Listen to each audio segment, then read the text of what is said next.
Hello, You Revealed Live family. This is Tracey Knight, your self-mastery coach. I hope all is well with you today. I am so excited. I am here broadcasting live from Judge Penny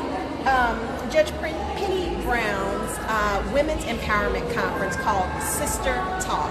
And I've been here all day. I was so grateful, so elated to be able to be on one of the panels where we talked about women. Hey James, thanks for joining in. Where I was a panelist on for one of the banks where we talked about women and our ability to manage money and our comfort level with managing money. But we've had just a plethora of topics here all day today. Hey San.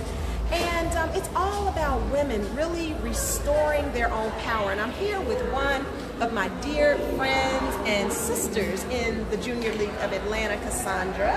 Hello. And I wanted her to join me on camera today, just very briefly, to really talk about this concept of sisterhood. We've got young women of all ages that are here, college age, there are middle schoolers here, there are women who are baby boomers, Gen X and Gen Y who are all here. And they're women of African American descent, women of European descent, women who are Muslim, women who are Christians, women, and what we find is that we all have the same thing that brings us together and that unites us. So Cassandra and I were having a conversation. I wanted to put it on air, so that you could benefit from it. So Cassandra, really, what is it that you've noticed just in your years? And she works in corporate America. What have you noticed that no matter what the woman's ethnicity is, no matter what her background is, hey Kianya, what have you seen as some of the more common challenges that all women are really struggling with? So it's interesting that you asked that question because I've just had that conversation recently with a group of women. And one of the things that we talked about is really the perception of women. Are we too emotional? Who are we as women? Can we bring our whole selves to that corporate environment and feel comfortable ourselves, be our authentic self? And so I think that's a challenge that we all face, no matter which industry, no matter what environment you're working in. We really do struggle with who am I? Can I bring my whole self? And how will I be viewed? How will I be judged in bringing my whole self? I love that. Let me just say hello to Maria, Amia, and Robin. Thanks for joining us. So, this is amazing, and nothing happens by accident. Everything is by design. So you've spent time in corporate America, and so you know what it's like to feel like maybe should I or should I not bring my whole self? Absolutely. And so how have you sort of navigated the waters? I mean, what did that look like? First of all, was it in your appearance? Was it in your intellect? Did you ever feel like you had to shrink in any way in order to fit in and accommodate others? Oh, I think all of the above, right? So you're thinking about what do I wear? What do I say? Can I be funny? Can I be entertaining? Can I be taken seriously no matter which part of myself that I bring into this environment? And so I do think you often have people around you that will insist that you shrink because it's not appropriate to bring, either your natural hair or to bring something into the environment that is not comfortable for everyone. And especially for African American women, so often we have had to, or at least I won't say we've had to, we have felt as if we had to modify ourselves to really try to fit in with the norm. And so we may bring, and you're in an industry that's in finance, and so women feeling confident to be able to manage money for other people. I know it's something when I was in banking that, we really struggled with. And so what have you found as being some of the ways that you have overcome maybe some of your own emotional and mental barriers around it? I think the biggest thing is just really being comfortable with who I am and what I bring to the environment. Being open to learn, being open to be bruised, and it being okay, right? Making a mistake and being comfortable to rebound from that mistake. I think mostly what I brought is just authenticity. So I am who I am, and it's better that I bring me because I'm not there if I'm not bringing me, right? So nobody else can bring the things that I bring specifically in the package that I bring them. And so it's important for me to just be authentic, to be myself, to be comfortable with that. And I think that allows other people to do it. Now, what if you find that people are not accepting it? And I'm sure you've had those situations where people maybe still, perceived that they were rejecting you. How do you sort of bounce back from that? You know what? I have experienced that. And what I try to do is meet people where they are. Okay. So there's a common thread that we all have, no matter what. So in that environment, I try to find and reach out to my peers, my teammates, people that I work with, people that I meet at, junior league or conferences. Yes. What is that common thread? Is it something that we all like to do outside of work? What is that thing that's going to really connect us? And I think by finding that connection point, you find that people are more apt to just really accept the things about you that maybe they didn't understand. Right. That common thread makes it okay. That's right. It's really a bonding and a blending of, hey, Latrice, hey, Denise, it's good to see you. Hey, Andre. So really finding the common thread helps to build trust and build relationships and bonds. And that's what we're all trying to do. Now, here's the truth, though. There are going to be some people who won't ever like you. They're not in a place to be able to do that. And how have you had to navigate the waters with that? With some people, they just aren't going to accept you. And so there's a natural inclination to sort of shrink or to do something different.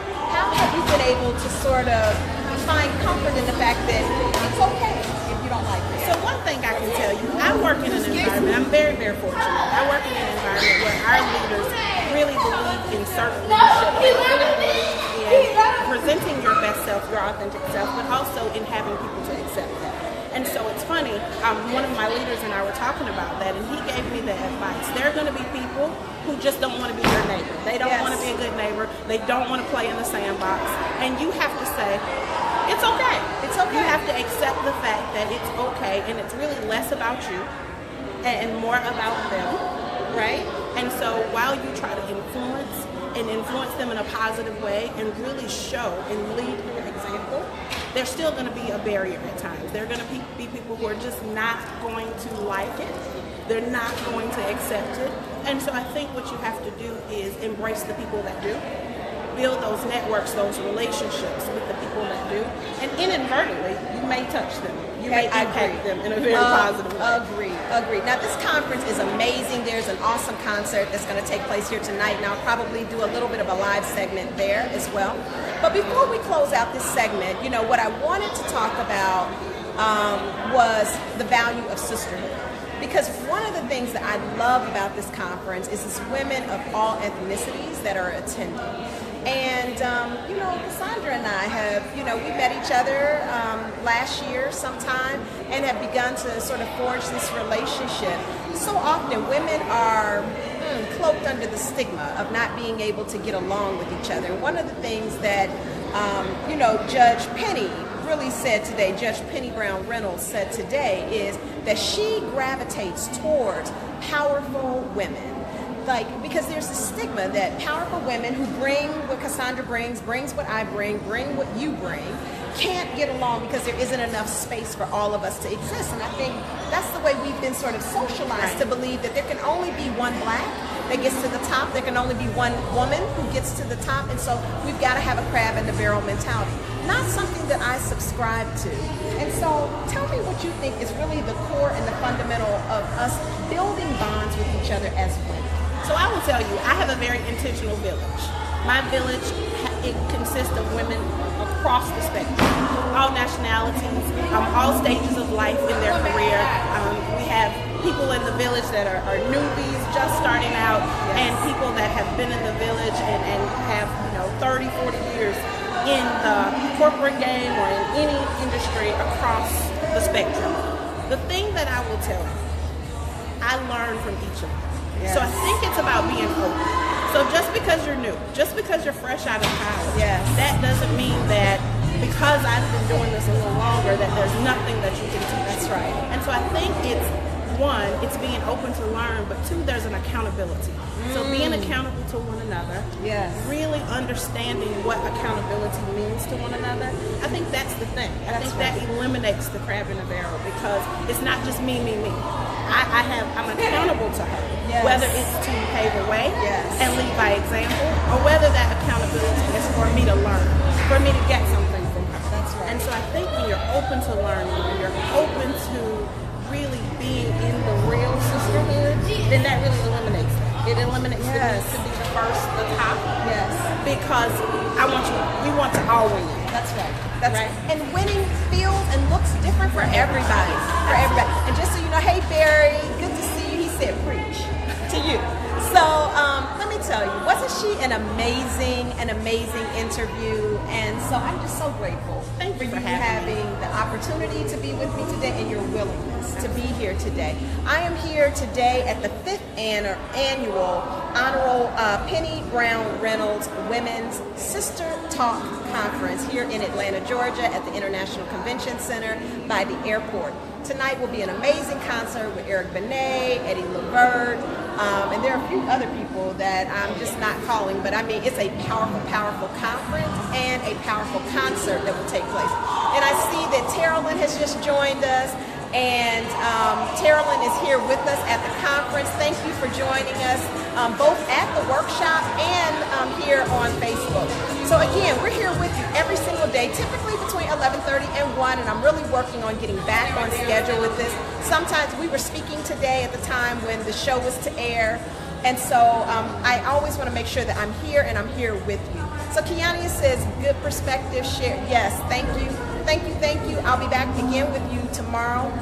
Remember that today is the day that we begin to take back, transform, and win at our own life. I'll be right back with you again tomorrow. Peace. Bye, everybody.